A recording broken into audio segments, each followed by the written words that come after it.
Hey everybody, what is up? Thanks for tuning into my very first video, the first of many. And over the course of this journey, I'm going to be covering things like shooting tips, Lightroom pointers, how I choose to edit. But today I'm just going to be going over a few of the basic fundamentals of photography. And today's topic will be on defining your subject and how you choose to frame it. So let's begin. So I'm just gonna assume that you already have a camera, be it an SLR, digital or analog, a mirrorless, a GoPro, your phone, or maybe something that existed before Barack Obama became president. Regardless, I'm not here to judge. Use whatever you want to use, and what it always comes down to is technique, not the gear. First off, I just wanted to touch base with a couple of camera best practices. When switching lenses, be sure to have the front of the camera pointing downward. This keeps dust to a minimum, which can be present in photos when you're shooting at smaller apertures, f11, 16, 22, and so forth. Try to do this indoors, but when duty calls, be sure to use this method.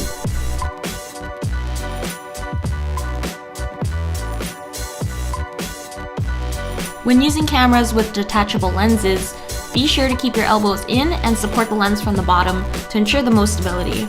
This keeps your camera closer to your center of gravity and makes it easier to zoom in and out quickly. Please don't be this guy.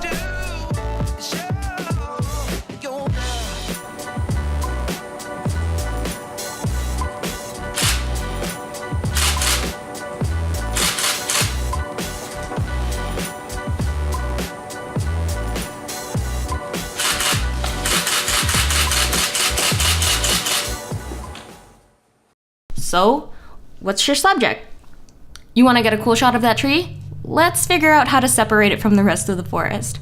Want to get more detail of those shrubs? Let's focus on how we can get a tighter shot. So how do we do that? The first thing that we can do is, if you have a zoom lens, use that to bring your subject closer or appear farther away.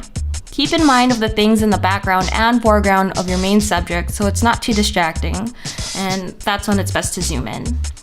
The second thing you can do is physically move closer to your subject, and it'll probably help if you kept facing your subject. Turn around. Turn around! Okay, better. Now, the third thing you can do is physically move your subject's position, and to better explain this, let's use this amazing pumpkin spice candle as an example. So just like when you're taking a bathroom selfie, angles matter. When taking a photo of someone else, be sure to explore all the different angles that best flatters your subject and could possibly blow your mind. Or not. I'm not a doctor.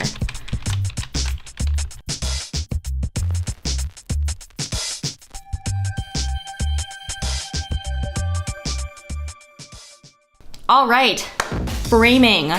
If you're taking a photo of a person, either get the whole body in the shot or crop in.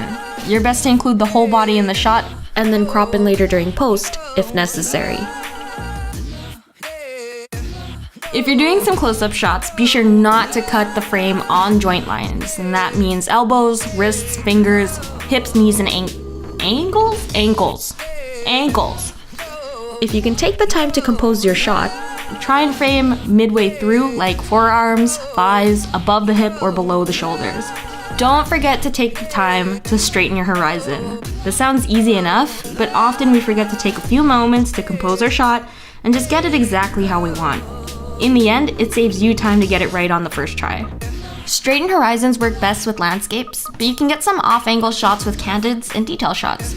Oh yeah, this is probably the first thing I should have mentioned, but do your best to center your subject.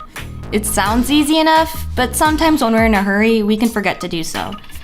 And if you want to go against the grain, you can use the rule of thirds to create a little bit more interest in your composition.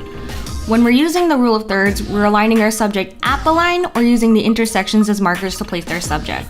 Most cameras include grid lines to help guide your framing, so you can switch into the rule of thirds, the golden ratio, or if you've practiced enough, you can eyeball it. You can totally have a portfolio comprised of amazing off-angle shots, and then in which case, congratulations, you're one talented badass.